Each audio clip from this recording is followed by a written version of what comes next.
I don't care how perfect Smash Ultimate was. When I was 7 years old, I wanted nothing more in the world than to play a Smash game. More specifically, Super Smash Bros. Brawl. I'd seen trailers of my favorite Nintendo characters beating each other up, and it was love at first sight. Unfortunately, we were broke. I would never openly speak about my love for the game because it would make my parents sad that there was nothing they could do, right now anyways, to satisfy their kid's dream. Every day, I silently hoped for the miracle that I would be able to play that game. I never did play Brawl, but in 2009, I was recommended a new Smash game that wasn't even made by Nintendo. A free, fan-made game that was almost identical, but strangely did some things better than the original. This was my introduction to one of the greatest Flash games my generation has ever seen. This game was Super Smash Flash 2.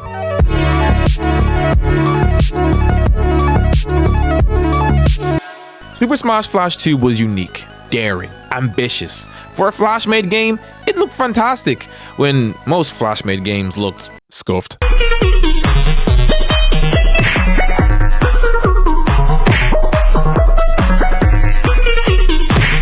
No hate, but you know, the skill barrier was quite low back then. I'm not exaggerating, but at the time, most fan-made games only extended as far as downloadable sprites moving left to right, riddled with some very interesting Wattpad fan-fiction storylines. But this was a fully fledged game, almost like it was waiting to be released on consoles. Computer gamers and Smash fans alike, they were messing with this style. It shot up in popularity immediately after it launched. From the gate, this game was good, because Super Smash Flash 1 crawled, and I mean crawled, so this sequel could soar. See, it all started with this kid named Gregory McLeod, who started making games on his TI calculator. But one day he said, man, this thing is too small to contain my big brain ideas. And that's exactly when a friend introduced him to Newgrounds, a Flash animations website that made it quite easy to program mini movies and games. A lot of indie game developers back in the 2000s got their start on Newgrounds. And Greg wasn't any different. In less than 3 months, we got the first ever version of Super Smash Flash, except it was horrendous. It initially wasn't even Super Smash Flash. It was a 2D platformer where Sonic the Hedgehog and Greg's OC could speed around, beat up enemies, and ride off into the sunset. Literally every Sonic fan's dream. But in terms of the actual fighting mechanics, it was janky, clunky, and the movement was way too glidey for a human to enjoy. It was only when Greg let the CPUs play that he saw something, a spark, that these movements could be improved on, the attacks could be modified and refined, and with a little bit of elbow grease, this could look like a legit Smash Bros title. And since he didn't want to deal with coding loop-de-loops and other Sonic staples, he went all in. More moves, more maps, more characters. Is that Mr. Incredible? That was that. But now Greg was addicted. He saw he had done everything he could for the Super Smash Flash game, and literally weeks after the last update, he started making a sequel. But this time, he was going to do it right. He created a team of people he trusted from his own forum page, and the first Super Smash Flash dev team was born. And within just a year, Super Smash Flash 2 was released, and it blew up.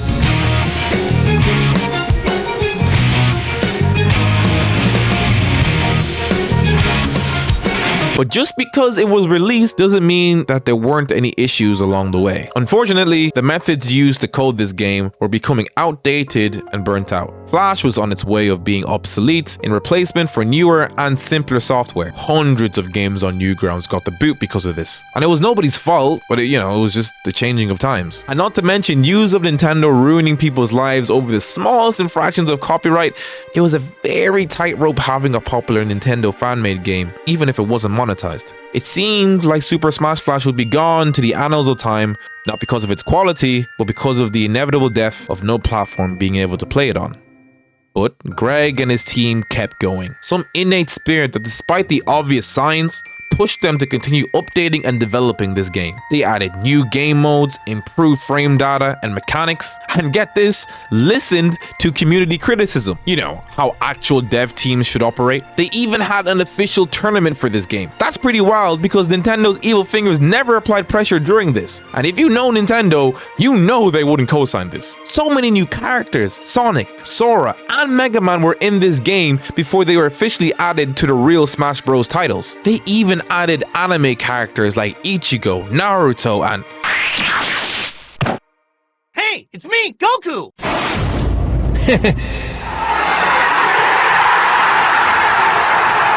If you are any kind of fan in the Smash community, you would know how sought after this man was. Since the dawn of time, we have been unironically begging for Goku in Smash, and these unpaid developers created a character that not only the fans dearly wanted, but one that actually had a great moveset and was fun to play. They started implementing other programs to allow people to still play. Bro, you could even just download it on your PC if you wanted to. I need to reiterate that this is over 10 years of development work for free, constantly honing the essence of this game till we got a diamond in the rough. And what do they have to show for it? A community.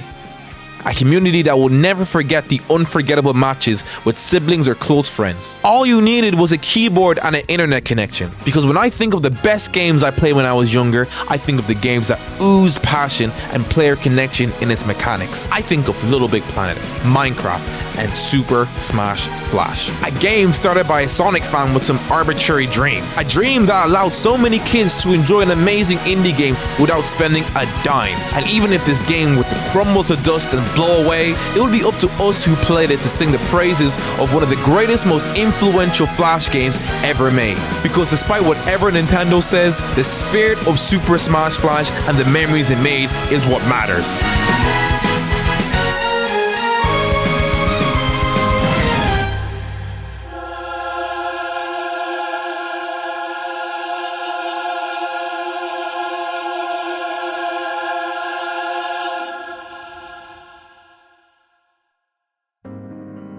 These guys were paid less than sweatshop workers. But for a lot of people on this team, this was their first real shot at game development. The experience and the memory of making this project is way better than any degree. A lot of the team went on to be part of other titles. Greg, the creator, has made a new licensed beat-em-up game called Framemakers, which, come on, you can clearly see the experience working on Super Smash Flash here. And among all the things this game has achieved, Greg had to say this at his greatest feat. I'm grateful for just the sheer amount of people who worked on this project and have grown and honed their skills because of this game. Some people have left the profession altogether, which, you know, is fine, but for some, this little browser game jump-started their careers in game development. This game was a movement, a footprint in the internet history of what is possible when online creators come together for something they love despite the obstacles. They stubbornly continued to develop in Flash to the very end because it was a representation of who they were and a kudos to the website that gave them the platform to make something special. When I think of my fondest memories as a kid, it was me and 3 of my friends huddled over one keyboard duking it out